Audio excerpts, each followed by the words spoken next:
भगवान शिव भारतीय आध्यात्मिक संस्कृति के सबसे अहम देव महादेव शिव के बारे में कई गाथाएं और दंत कथाएं सुनने को मिलती है। हमारे शास्त्रों में भगवान शिव को संहारक का दर्जा मिला हुआ है। हर कोई शिव भक्त इस बात को जानना चाहता है कि आखिर भगवान शंकर का जन्म कैसा हुआ और इनके माता पिता का क्या नाम है। अलग अलग पुराणों में भगवान शिव के जन्म और उनके माता पिता के विषय में कई कथाएं प्रचलित हैं। शिव पुराण के मुताबिक भगवान शिव को स्वयंभू माना गया है, यानी इनकी उत्पत्ति स्वयं हुई है। भोलेनाथ जन्म और मृत्यु से परे है। भगवान शिव का जन्म कैसे और कहाँ हुआ? अब सवाल यह उठता है कि फिर शिव क्या है?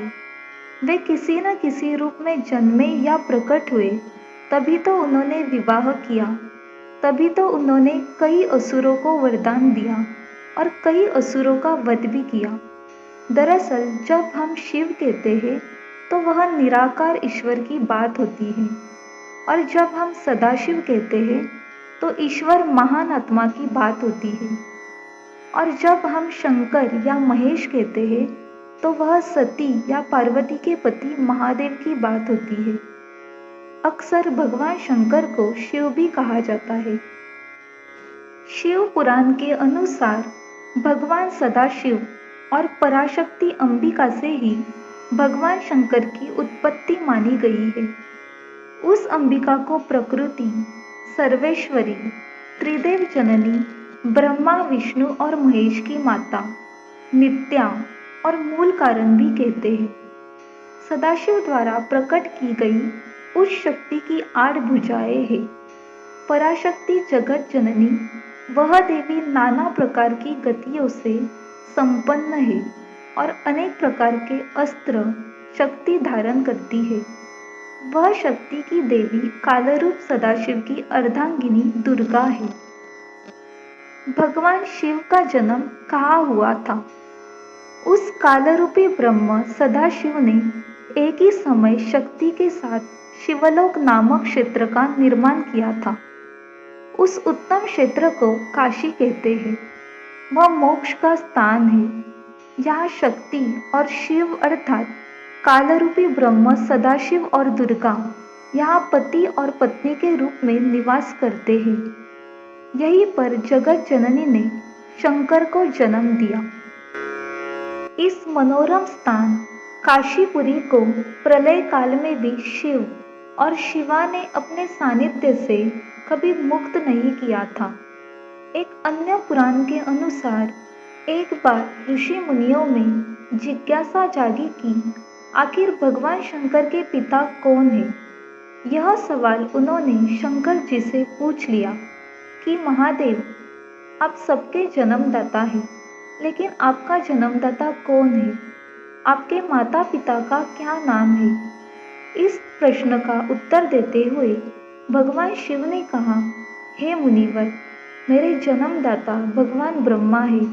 मुझे इस सृष्टि का निर्माण करने वाले भगवान ब्रह्मा ने जन्म दिया है। शिव का अर्थ। जब हम शिव कहते हैं तो हमारा इशारा 2 बुनियादी चीज़ों की तरफ होता है। शिव का शाब्दिक अर्थ है जो नहीं है। शिव शून्य है। आज के आधुनिक विज्ञान ने साबित किया है कि इस सृष्टि में सब कुछ शून्यता से आता है और वापस शून्य में ही चला जाता है। इस अस्तित्व का आधार और संपूर्ण ब्रह्मांड का मौलिक गुण ही एक विराट शून्यता है। उसमें मौजूद आकाशगंगाएं केवल छोटी मोटी गतिविधियां हैं जो किसी फुआर की तरह है। उसके अलावा एक खालीपन है जिसे शिव के नाम से जाना जाता है। शिव ही वो गर्भ है जिसमें से सब कुछ जन्म लेता है, और वे ही गुमनामी है जिनमें सब कुछ फिर से समा जाता है। सब कुछ शिव से आता है और फिर से शिव में चला जाता है। व्यक्तित्व। शिव में परस्पर विरोधी भावों का सामंजस्य देखने को मिलता है। शिव के मस्तक पर एक और चंद्र है तो दूसरी ओर महाविष्टर सर्प भी उनके गले का हार है। वे अर्धनारीश्वर होते हुए भी कामजी थे, गृहस्थ होते हुए भी श्मशानवासी वितरागी है, सौम्य आशुतोष होते हुए भी भयंकर रुद्र है। शिव परिवार भी इससे अछूता नहीं है। उनके परिवार में भूत प्रेत, नंदी, सिंह, सर्प, मयूर व मूषक सभी का समभाव देखने को मिलता है। वे स्वयं द्वंद्वों से रहित सह अस्तित्व के महान विचार का परिचायक है। ऐसे महाकाल शिव की आराधना का महापर्व है महाशिवरात्रि। इस तरह शिव स्वरूप हमें बताता है कि उनका रूप विराट और अनंत है, महिमा अपरंपार है। उनमें ही सारी सृष्टि समाई हुई है।